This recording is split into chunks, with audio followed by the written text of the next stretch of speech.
E o projeto de pintamento para a escola básica e secundário aqui na Aruba estava êxito. A Comissão de Celebração Dia Nacional a preparar o projeto.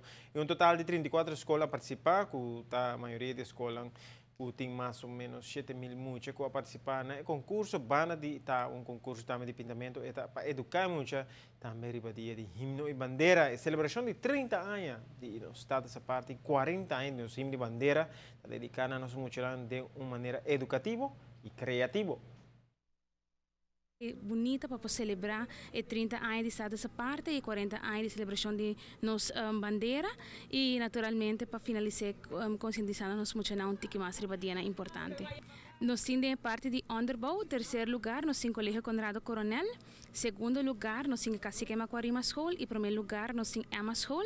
Toda escola recebe suma cash, fazendo aqui a escola para se uso de forma de, por exemplo, fair, fazendo ser comprar materiais, para se uso para muito na escola e de verdade é incrível para mim a reação de muito na maestro e toda gente envolvida para o projeto aqui. Bovenbouw, terceiro lugar, está Santa Rosa College, segundo lugar, está St. Anna School e primeiro lugar, está Escola Básica Washington e nós também recebemos o respectivo check e seguro nós estamos vendo aqui e nós estamos seguros que a reação está mesmo com a parte Onderbouw.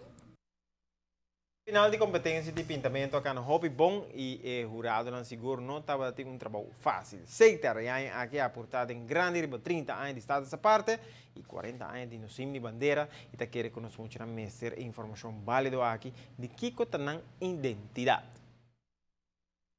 Ajuda o diferente projeto que tem te maken com himno e bandeira e aqui está que nós adoptar de viaja so é muito importante da forma para nós dar back na comunidade dar back na escola e já sabe o que passa nós está um corpo de jurado inclusive a mim mesmo junto com o senhor Matthew Reginald Jordan Hilario e Karen de Instituto de Cultura caminha nós vai Judge Tour e pintura na então mas hope mes nós será escolhe de cada escola des Onderbouw e Bovenbouw nós escolhe pintura na e de nang atrobe has pré-seleção e de nang saca e tres na então é difícil tem pintura nang de viajar a val up pero tem viajar para has e choice basta kiko no varal que botin entre eerste e derde botin diferença de idade da so muito que pinta bota muito de 6 anos versus muito que pinta de 8 9 anos pero nós logra saca 6 escola diferente e caminha me segura escola não está hope contento com a participar e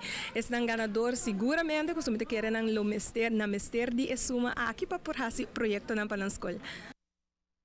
Tanto é muito e maior não estava motivado em projeto aqui ganadora recebeu cheque de na mão e seguro lá se bom uso de para progresso de escola e é muito na mês. Bem na turma que participar e ganadora também que põe número de na escola na alto. E badminton com competência internacional de luna de agosto. E futebol divisão de honor continua com o partido Bupali e Britânia.